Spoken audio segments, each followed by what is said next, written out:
로마서 12장 14절로 21절 말씀을 한 절씩 교독하겠습니다. 너희를 박해하는 자를 축복하라. 축복하고 저주하지 말라.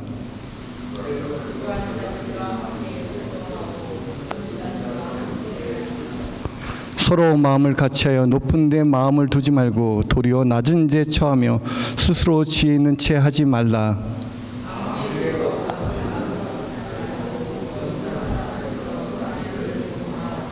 할 수 있거든 너희로서는 모든 사람과 더불어 화목하라.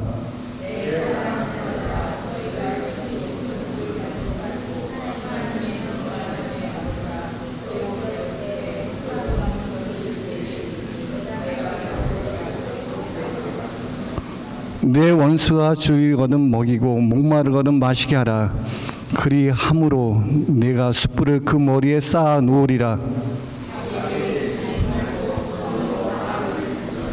아멘. 할렐루야. 우리 옆 사람과 인사하겠습니다. 주님의 이름으로 사랑하고 축복하고 환영합니다. 오늘도 잘 오셨습니다. 우리의 자녀들은 참 부모를 많이 닮습니다. 얼굴 모양과 생김새뿐만 아니라 또 외모뿐만 아니라 성격도 비슷하게 닮아갑니다.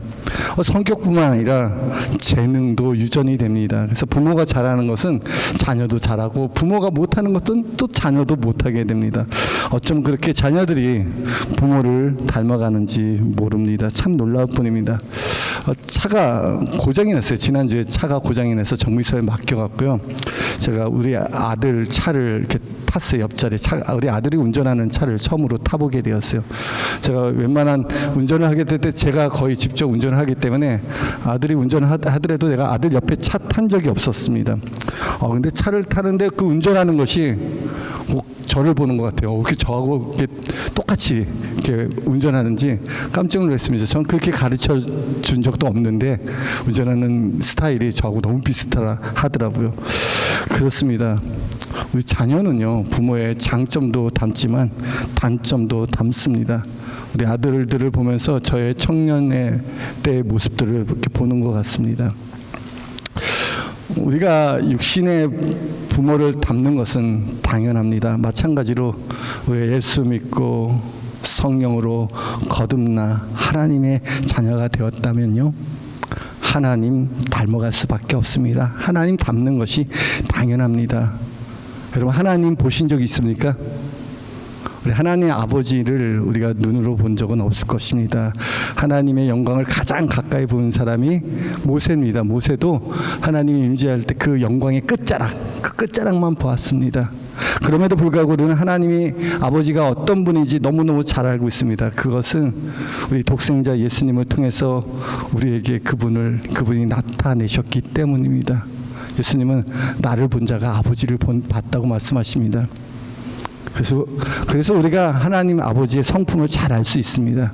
우리를 긍휼히 여기시고 사랑하시며 오래 참으실 뿐만 아니라 우리가 하나님의 은혜 안에서 그리스도 안에서 복된 삶, 행복한 삶을 살아가기를 하나님이 원하십니다. 나그네 같은 이 땅에서 우리가 확신해야 될 게 있다면 그것이 무엇일까요? 뭘 붙들고 살아야 될까요? 이 세상 어느 누구도 그 무엇도 우리 주 예수 그리스도 안에 있는 하나님의 사랑에서 끊을 수 없습니다. 여러분, 하나님의 사랑에서 우리를 빼앗아 갈 자가 있습니까? 만유보다 크신 하나님께 우리를 빼앗아 갈 자가 없고 그 사랑을 끊을 자 없습니다.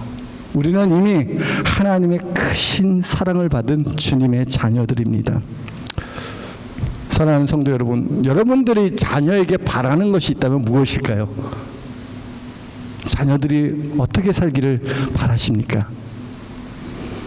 당연히 그들이 행복하게 살아가기를 바랄 것입니다.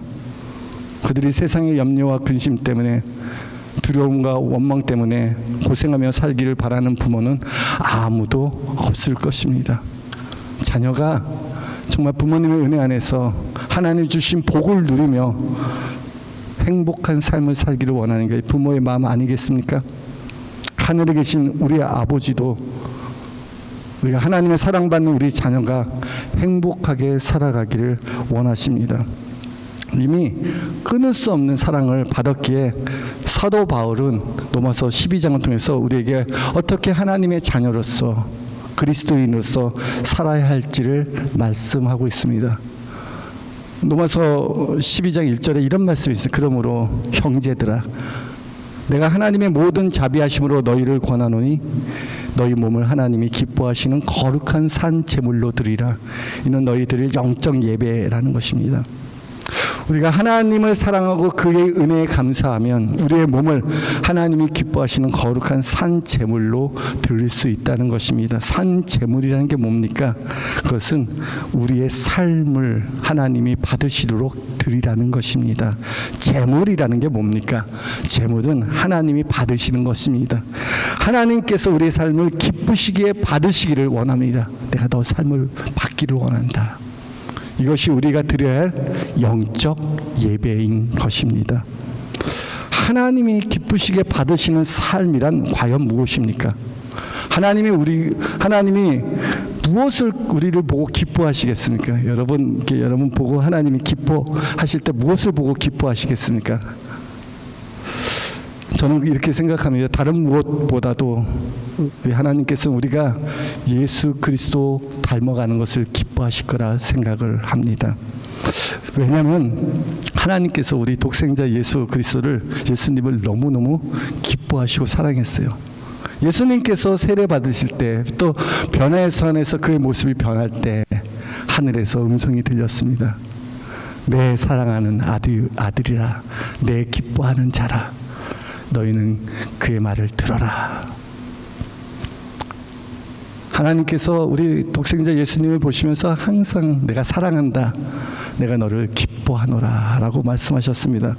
그렇다면 내 안에 그리스도가 계시고 내가 그리스도와 동행하며 그리스도와 함께 주님을 따라가고 주님을 닮아가면 하나님께서 우리 보실 때 기뻐할까요? 기뻐하지 않을까요? 동일하게 우리도 보고 내가 너를 기뻐하노라 라고 말씀하십니다.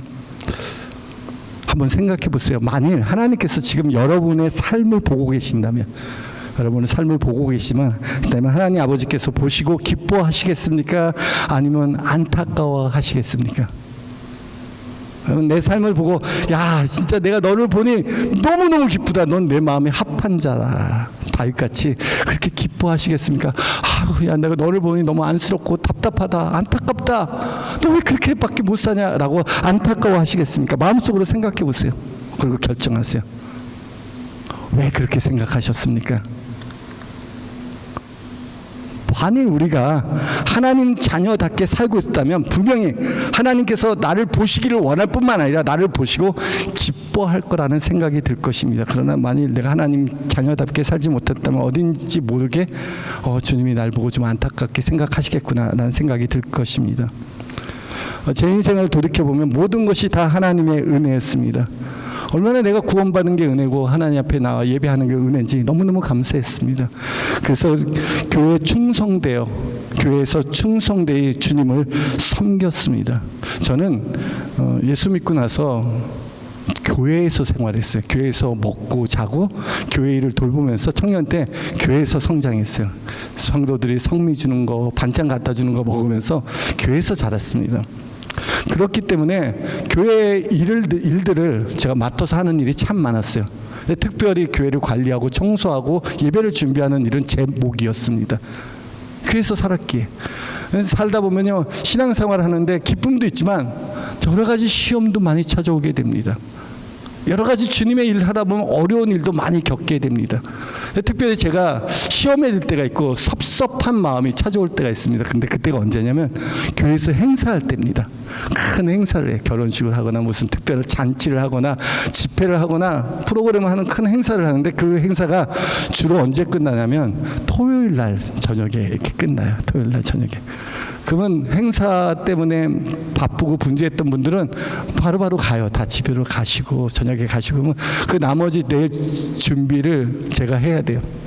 의자도 정리하고 치울 거 다 치우고 그리고 이렇게 예배도 준비하고 이렇게 다 해요. 근데 그렇게 했다고 해서 칭찬받고 인정받냐? 그것도 아니에요. 그냥 당연히 내가 하는 줄 알고 다 나한테 맡겨놓고 가요. 근데 그걸로 끝나는 게 아니라 주일 새벽 기도가 있어요. 그래서 또 새벽 밤늦게까지 일했는데 새벽까지 와갖고 또 이렇게 차량 운전을 하면서 성도들 이렇게 딜리버리를 하고 그랬어요. 어느 날은 내 마음이 너무 힘든 거예요. 왜 나만 이렇게 손해 보면서 살아야 돼? 왜 나만 이렇게 양보하면서 나만 참아야 돼? 억울한 마음이 생긴 거예요. 다 정리하고 다 가고 시작할 때는 으쌰으쌰 함께 했는데 끝날 때는 혼자 그 일들을 정리하게 되는 거예요. 마음이 좀 섭섭하더라고요. 억울한 마음도 생기더라고요. 근데 그때 제가 아무도 없는 성전에 다 준비하고 딱 앉아서 그때 유행했던 찬양이 있었어요. 그때 유행했던 찬양이 있었는데 그것이 이런 찬양이에요. 사랑합니다 나의 예수님, 사랑합니다 아주 많이요. 이 찬양을 혼자서 이렇게 부르게 되었어요. 사랑합니다 주님, 사랑합니다 아주 많이요. 근데 그렇게 부르면 그 가사의 후렴가가 이렇게 얘기합니다. 사랑한다 아들아, 내가 너를 잘 아노라. 사랑한다 내 딸아, 내게 축복 더하노라. 이런 후렴가가 있어요. 후렴이 있어요. 그런데 내가 그렇게 찬양하면서 이렇게 있는데 갑자기 눈물이 이렇게 축 나는 거예요. 사람들이 아무도 알아주지 않아도 하나님께서 나 알아주고 계시는구나. 하나님께서 내 삶 속에 하나님이 주실 축복이 있구나. 그런 기대와 소망이 내 안에 이렇게 막 밀려 올라가기 시작해요. 내 자아가 깨지는 거예요. 내가 하나님께 헌신하고 순종하고 믿음으로 하나님의 일을 봉사할 수 있다는 것, 주님을 기쁘시게 할 수 있는 일에 내가 동참할 수 있다는 게 얼마나 복된 일인 것을 새삼 깨닫게 해 주셨다는 거예요. 그렇습니다. 주님이 알아주시면 충분합니다. 주님이 축복하시면 충분합니다. 다른 은혜 구하지 않겠습니다. 감사합니다.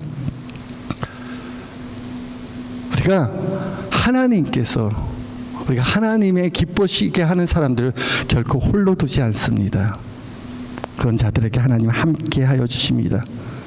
예수님께서 요한복음 8장 29절에 보면 나를 보내신 이가 나와 함께 하시도다.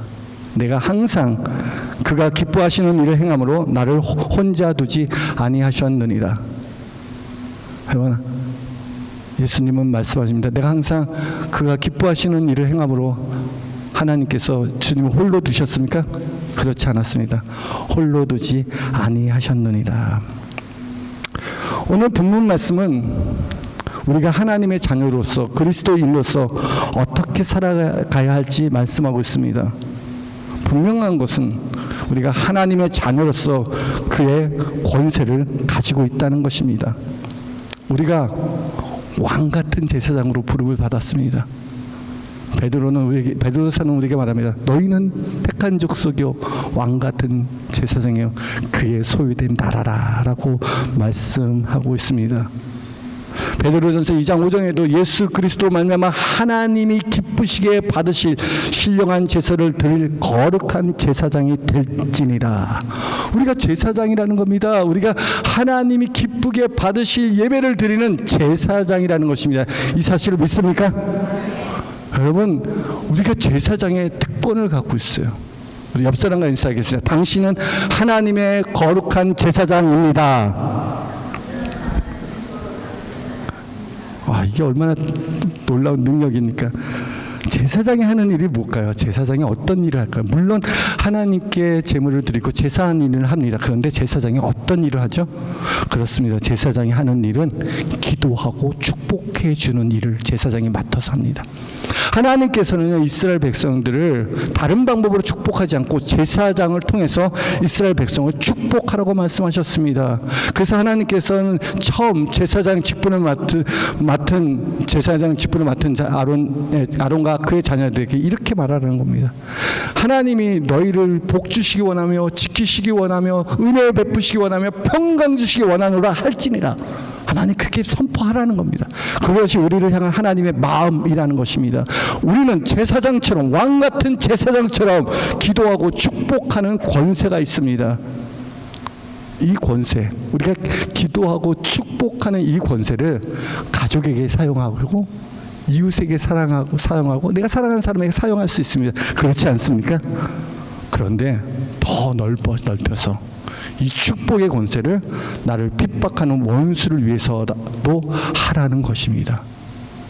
원수를 위해서도 축복하라는 거예요. 오늘 본문 14절 말씀 볼까요? 너희를 박해하는 자를 축복하라. 축복하고 저주하지 말라라는 것입니다.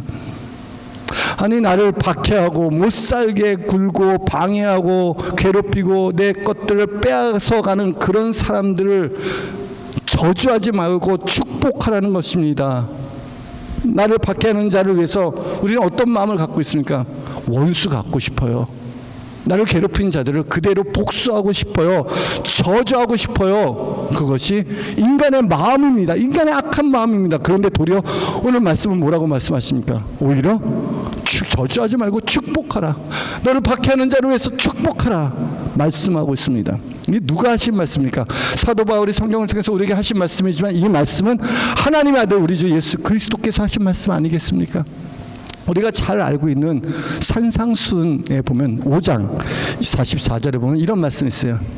나는 너희에게 이르노니 원수를 사랑하며 너희를 박해하는 자를 위하여 기도하라 말씀하십니다. 원수를 사랑하고 박해하는 자를 위해서 기도하라는 것입니다. 오히려 원수를 축복하고 기도하라고 가르치고 있습니다. 이게 얼마나 어려운 일인지 원수 맺어본 사람은 알 겁니다. 우리가 용서하고 기도하고 축복하는 일이 결코 쉬운 일은 아닙니다. 원수를 사랑하는 거 그거 우리 힘으로 할 수 있을까요? 많은 사람이 이 말씀에 걸립니다. 왜? 우리 안에 살아오면서 크고 작은 원수 맺는 사람들이 있었기 때문에 그렇습니다. 한 가지 분명한 것은요, 우리의 힘과 능력으로 원수를 사랑하고 원수를 위해 기도할 수 있고 축복하시는 능력이 내게 있지 않다는 것입니다. 하나님께서 그 사랑, 하나님께서 그 축복 부어주시지 않으면 우리 감당할 수 없는 게 주의 말씀입니다. 주님께서 마태복음 5장 44절에 원수를 사랑하고 박해하는 자를 위해서 기도하라 말씀하셔서 그 다음 구절 5장 45절에 보면 이같이 한즉 하늘에 계신 너희 아버지의 아들이 되리니, 이렇게 하면 뭐가 된다고요? 하늘에 계신 너의 아버지의 아들이 된다는 거예요. 하늘에 계신 너의 아버지의 자녀가 되는 방법이 원수 사랑하고 용서하고 그들을 위해서 기도하고 축복하라는 것입니다. 이것이 하나님의 자녀 되는 방법이라는 거예요.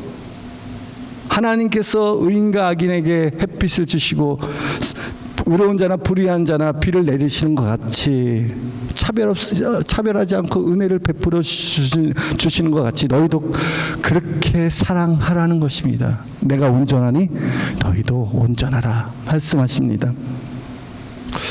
우리 사랑하는 성도 여러분, 하나님이 누구와 함께 하시겠습니까?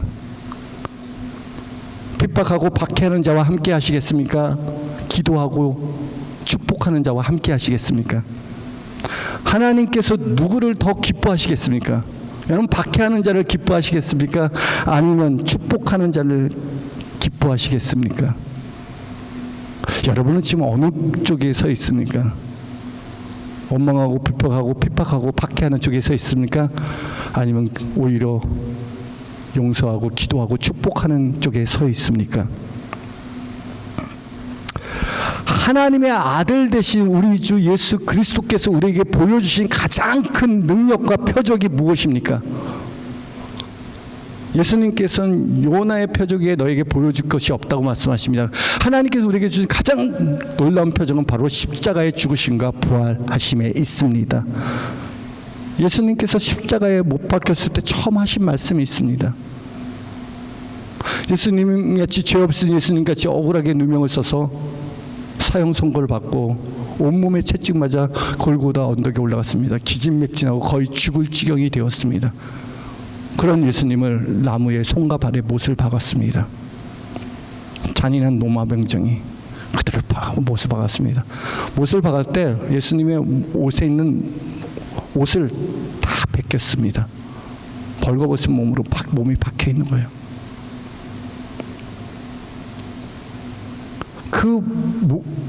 그 십자가가 딱 세워질 때 손발에 박힌 못에 박힌 그 손발로 지탱하려고 이 폐가 눌려서 호흡하기조차 너무 힘들어요. 너무너무 한 말씀 한 말씀 하기 힘든데 그때 제일 처음 하신 말씀이 무엇입니까? 십자가 밑에서 예수님을 조롱하고 예수님을 못 박은 그 로마 병정에게 뭐라고 말씀하십니까?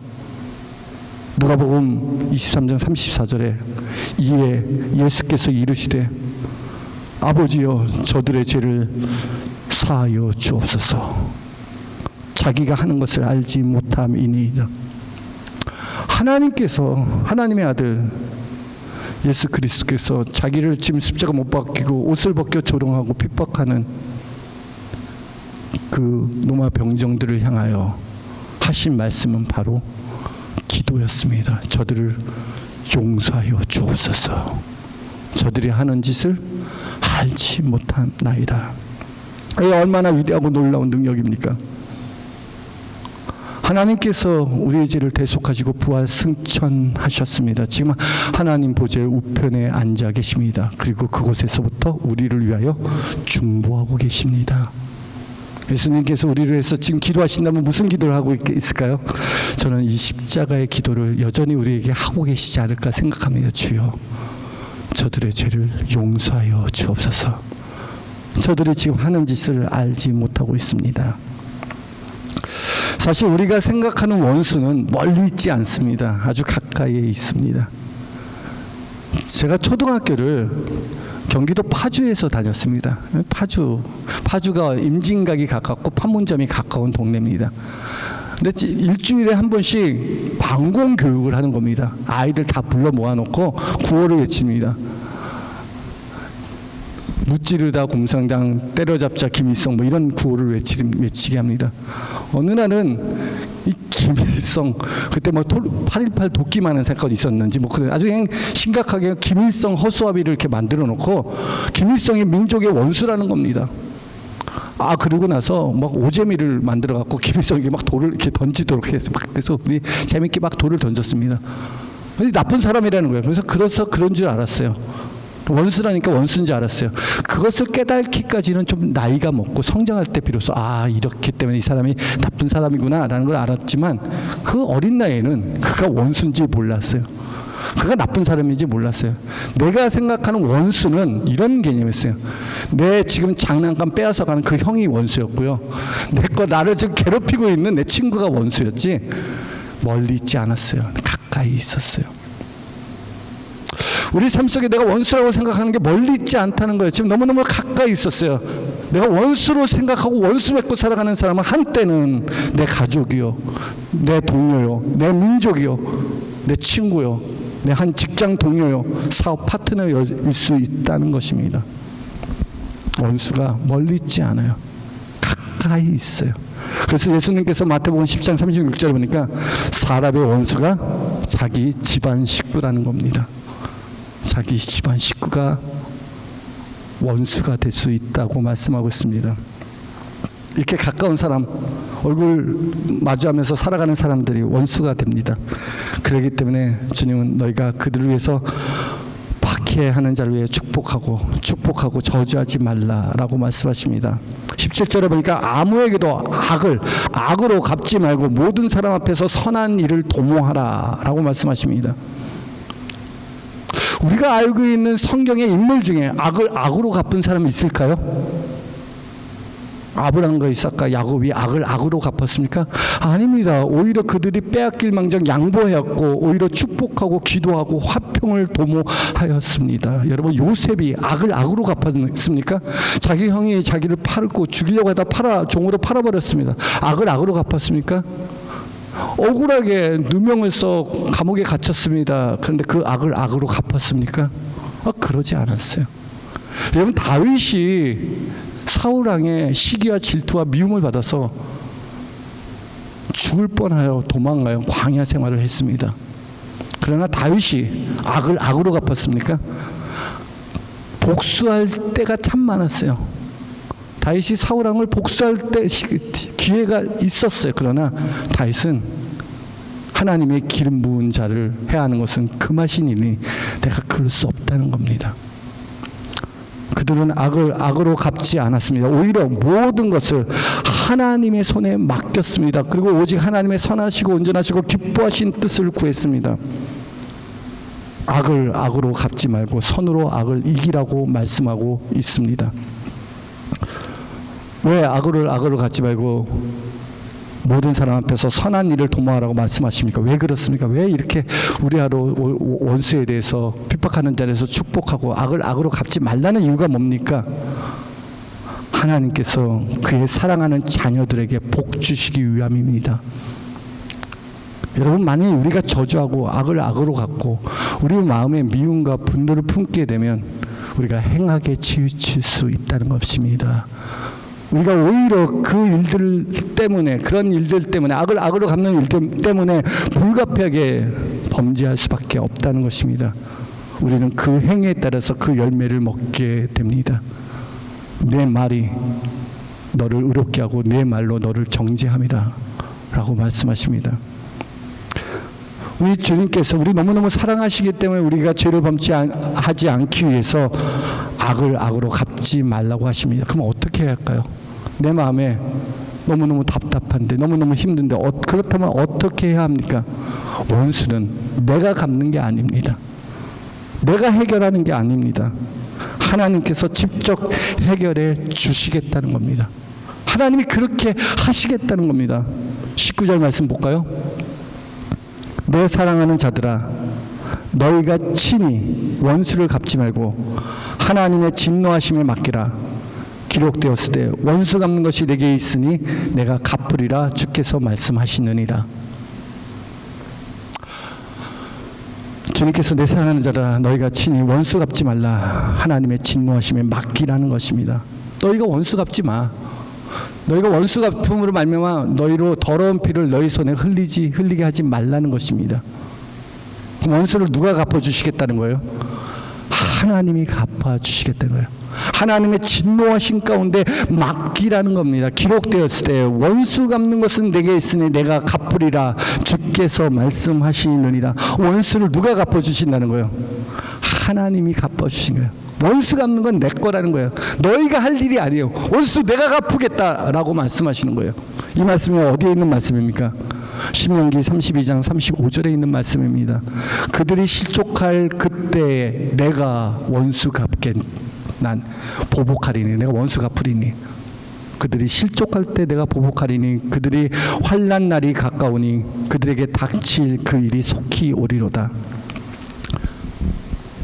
하나님이 원수 갚을 때 때가 있어요. 아무 때나 원수 갚는 게 아니라 언제 원수를 갚아주신다고 말씀하시죠? 그들이 미끄러질 때가 있어요. 실수하고 실족할 때가 있어요. 그때 내가 보복하리라. 하나님이 원수 갚아주겠다는 거예요. 그들이 환난 날이 가까우니 그들이 닥칠 그 일이 속히 오리라 말씀하십니다. 지금까지 역사적으로 하나님의 자녀를 핍박한 자가 잘된 적이 없습니다. 하나님의 자녀를 핍박한 나라와 민족은 모두 멸망하였습니다.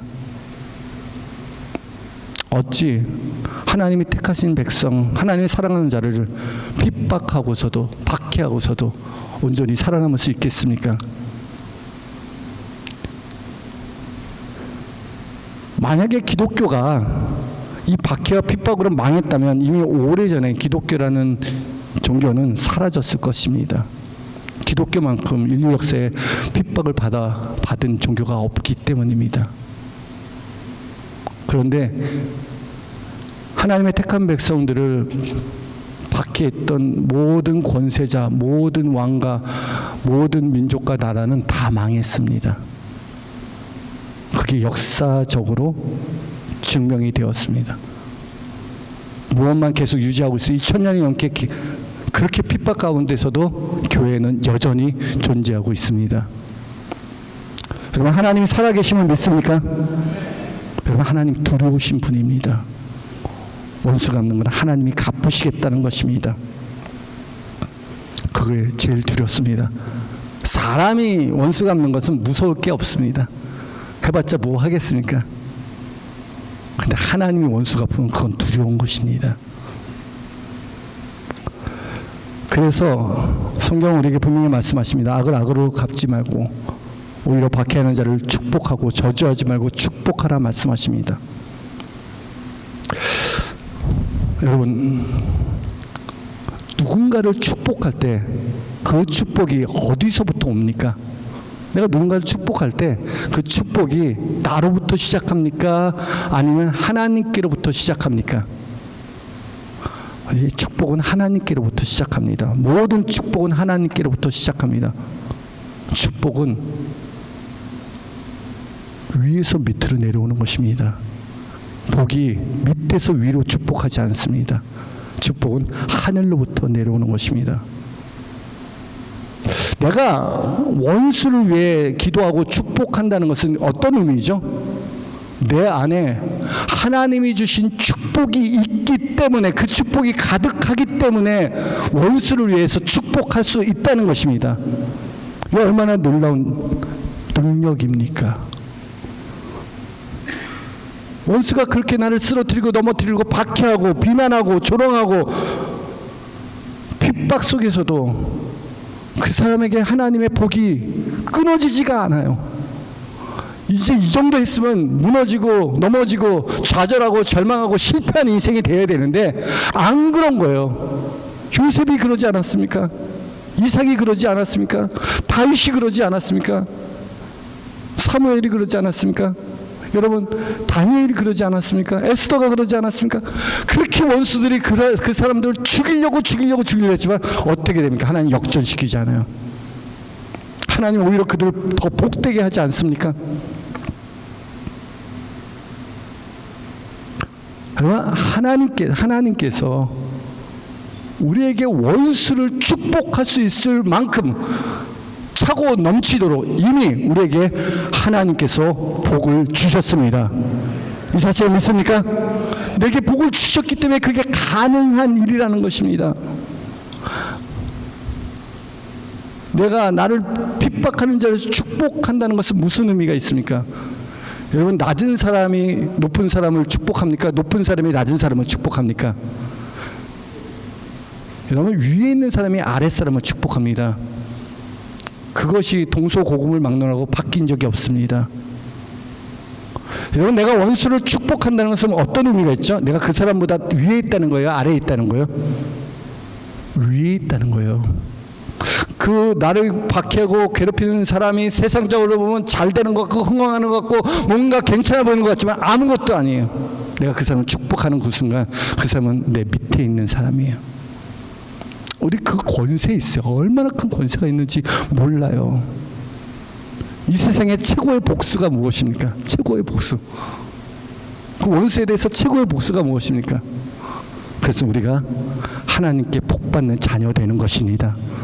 우리 잘 사는 것입니다. 아무리 핍박하고 저주하고 괴롭혀도 잘 되는 인생이 있습니다. 요셉 같은, 다윗 같은, 다니엘 같은, 모세 같은 그런 인생이 있습니다. 여러분, 만일 요셉이 형들에게 복수하는 것이 인생의 목표였다면 그가 애굽의 총리가 되도록 하나님이 축복하셨겠습니까? 내가 이 노예에서 성공해서 반드시 고향에 가서 저 형들을 죽이리라, 복수하리라, 그런 마음 품고 있었다면 하나님의 복을 받지 못했을 것입니다. 만일 다윗이 자기를 죽이려는 사울왕을 죽이려는 것이, 그래서 저 사울왕을 죽여서 내가 왕권을 잡자라는 것이 인생의 목표였다면 그가 그 위대한 다윗 왕이 될 수 있었겠습니까? 하나님께서 그를 축복할 수 있었겠습니까? 그럴 수 없습니다. 여러분, 하나님께서 기도하고 축복하는 자를 더 복되게 하십니다. 요셉을 죽이려다 팔았던 형들이 요셉 만날 때 어떻게 했습니까? 처음에는 그가 애굽의 총리인지 알지 못했습니다. 요셉이 형들 만나고 엉엉 울고 돌아와서, 형님들, 옛날에 팔았던 아우 요셉입니다. 라고 밝혔을 때 요셉은 너무너무 기뻐서 형님들을 봤지만 그 형들은 어땠습니까? 얼굴이 사색이 됐어요. 깜짝 놀랐어요. 왜? 그때 당시는 복수하는 것밖에 없었어요. 용서하는 게 없었어요. 이제 요셉이 우리를 다 죽이겠구나. 엄청나게 두려워했습니다. 그때 요셉이 뭐라고 말씀하십니까? 아, 형님들 두려워하지 마세요. 걱정하지 마세요.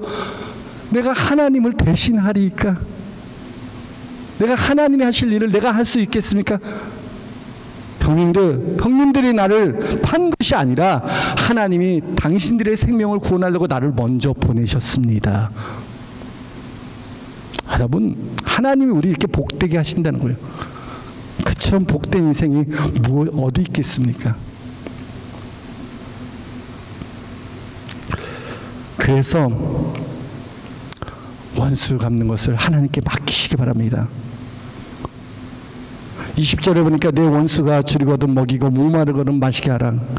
그리야 함으로 내가 숯불을 그 머리에 쌓아 놓으리라 라고 말씀하십니다. 아니, 원수를 위해 축복하고 선을 베풀라고 말씀하십니다. 그들이 배고프면 밥 주고 목마르면 물을 주어서 먹고 마시게 하라는 것입니다. 선을 베풀라는 것입니다. 도와주라는 겁니다. 오히려 도와주라는 겁니다. 그러면 어떤 일이 일어난다는 것입니까? 그리함으로 내가 숯불을 그 머리에 쌓아 놓으리라. 아니, 그렇게 선을 행하는데 원수를 위해서 축복하고 오히려 모든 사람이 알도록 선한 일을 도모하고 선을 행하는데 어떤 일이 일어나요? 선을 행할 때마다 그들의 머리에 숯불을 쌓아 놓는 것과 같다는 것입니다. 이거 두 가지 의미가 있습니다. 첫 번째는 하나님의 진노가 그들의 머리에 임할 거라는 의미가 있습니다. 숯불을 머리에 쌓으니까 이게 얼마나 뜨겁겠어요. 점점점 뜨겁겠어요. 그런 의미도 있지만 두 번째 의미도 있습니다. 그것은 바로 이렇게 또 다른 의미로 그들에게 이렇게 선을 행함으로써 그들이 견딜 수 없는 수치감을 주게 되는 것입니다. 너무너무 자신의 행동이 부끄러워한다는 것입니다. 야, 내가 너한테 이렇게 했다니 너무너무 미안하다. 죄송합니다. 잘못했습니다.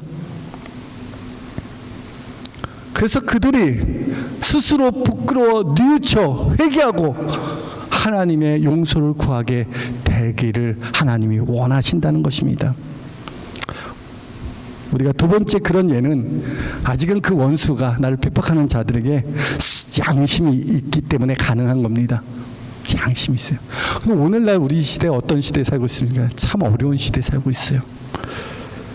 원수를 부끄럽게 하는 하나님의 자녀의 권세를 갖고 살아가시기 바랍니다.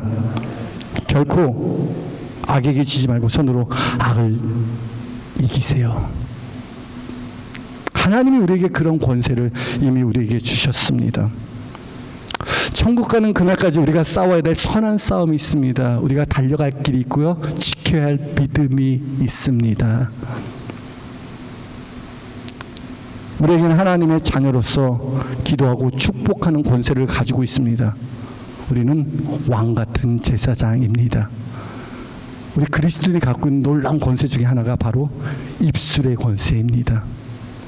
나의 말과 마음의 생각과 묵상이 주께 연락된다는 것입니다. 얼마나 놀라운 권세입니까? 우리가 말하는 대로 하나님이 기쁘시게 받으시고 역사하시겠다는 거예요. 하나님께서 이런 약속하세요. 내가 내 이름을 걸고 맹세하노니 너희 말이 내 귀에 들린 대로 행하겠다 라고 민수기 14장 28절에 말씀하고 있지 않습니까? 저는 그 말씀 보고 깜짝 놀랐어요. 내가 말하는 대로 행동하는 대로 하나님께서 그렇게 역사하시겠구나. 내가 입술의 권세를 갖고 있겠구나. 그러면 어떻게 합니까? 내가 하는 말이 나를 만들어가고 있습니다. 우리가 하나님이 주신 기도의 권세, 축복의 권세, 입술의 권세, 우리 주 예수 그리스도의 이름을 사용해서 마귀의 시험을 대적하고 승리하시기 바랍니다. 우리를 결코 망하게 하고 저주받게 하고 무너뜨리고 우리 인생을 불안하게 하는 그 악한 세력에 속아 넘어가지 마세요. 입술로 대적하세요. 기도하고 축복해 주세요. 이미 그런 능력이 우리에게 있습니다. 하나님은 우리에게 차고 넘치는 은혜와 복을 주셨습니다. 이제 마음껏 사용하세요. 왜? 우리 하나님 자녀예요. 하나님의 사랑받는 자녀예요. 그래서 이 어둠의 세상에 빛으로 우리를 부르셨습니다. 이 세상 가운데, 우리 가정 가운데, 우리 교회 가운데, 내가 가는 이 사회 가운데 하나님이 축복이 넘치게 하는 하나님의 복이 있는 자녀가 되기를 주님의 이름으로 축복합니다. 여러분 은혜를 끼치세요. 덕이 되는 말을 하세요. 무익하고 더러운 말은 입 밖에 내지 마세요. 우리가 축복한 대로 소망의 말을 하시고 은혜가 되는 말을 하시고 우리 주 예수 그리스도를 기뻐하며 찬양하며 하나님께 영광 돌리는 저와 여러분 되기를 주님의 이름으로 축복합니다.